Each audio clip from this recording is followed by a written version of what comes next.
In August 2022, I quit my dream job and spent $34,000 exploring 18 countries across South America and Asia in 18 months to heal my burnout and find true happiness beyond work.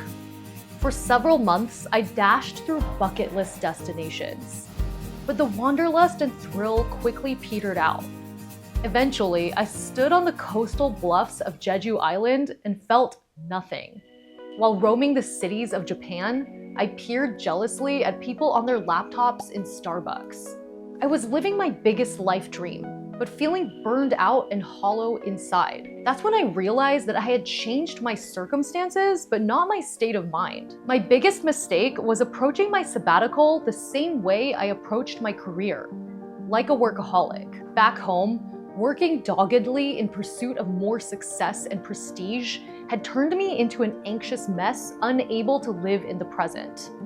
Now I was repeating the past by traveling on a meticulously planned militaristic schedule so I could check off as many bucket list destinations as possible, so that I could wear the number of places I'd been like a badge of honor.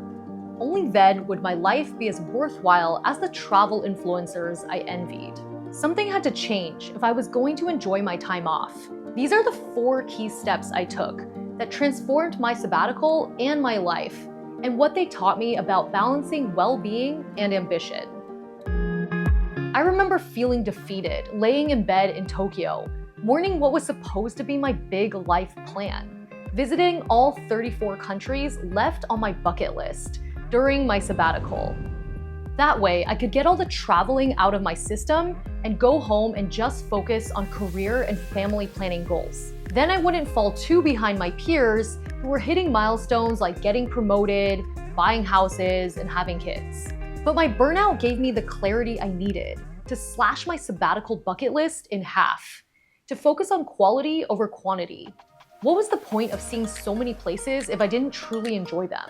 So I relinquished the desire to brag to people that I'd been to over 50 countries and accepted that I'd travel later if I wanted to, even if it meant less time for pursuing professional goals. Learning how to prioritize my well-being meant letting go of control and of the metrics that I thought defined my self-worth.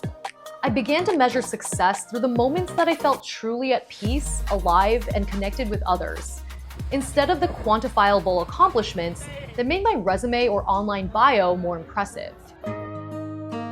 I learned to ignore FOMO in favor of listening to my needs, even if it meant missing out on some of the most hyped and Instagrammable things to do.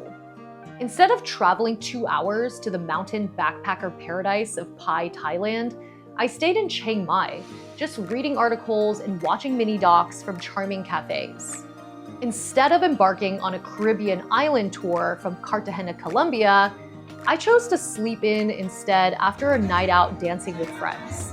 I started to genuinely enjoy everything I did more, once I actually prioritized the pursuit of joy over a sense of obligation to do all the things that I thought would make me a more accomplished professional or traveler. In my first few months of traveling, I frequently stayed up late to formulate and pitch freelance story ideas. I was trying desperately to maintain a connection to work because my self-esteem relied heavily on my job. But this was burning me out even faster. So I completely gave up freelancing and instead focused on delving into the topics I didn't have energy to learn while I was working. For the first time in years, I felt like a child again, like this curious human just learning about the world, instead of a worker bee defined by my productivity. Developing a fulfilling identity completely disconnected from work has healed a lot of my workaholism. I make time now for rest and play without feeling guilty, and I approach work with more vitality and fresh ideas. Returning home to Los Angeles in late February, I felt the lessons I'd learned during my sabbatical slipping away. I was swallowed by anxiety and workaholism again, back in my old environment and looking for a new job. To gradually reconnect with the person I had become because of my sabbatical, I began to meditate, journal about what I'm grateful for, and take walks every day. I'd always wanted to, but never made time for these practices because I felt like they detracted from my productivity. Now these routines help me build on the emotional work I did during my trip. Instead of slipping into burnout or feelings of unworthiness, I'm embracing this time when I'm figuring out what's next. I'm learning to cultivate a fulfilling identity in life, even when I'm not working my dream job or living my dream of traveling the world.